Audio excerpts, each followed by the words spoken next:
बड़ा मेहरबान निहायत रहम वाला है।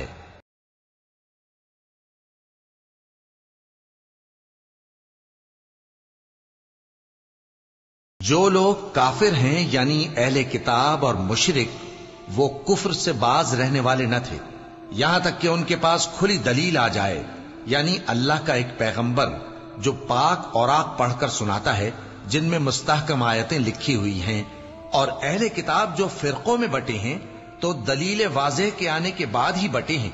हालांकि उनको हुक्म तो यही हुआ था कि अल्लाह की इबादत करें, इताअत को उसी के लिए खालिस करते हुए यकसू होकर, और नमाज कायम करें और ज़कात दें, और यही मजबूत उसूलों वाला दीन है।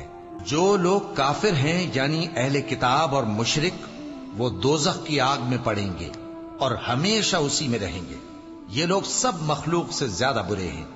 बेशक जो लोग ईमान लाए और नेक अमल करते रहे वो तमाम खल्कत से बेहतर हैं।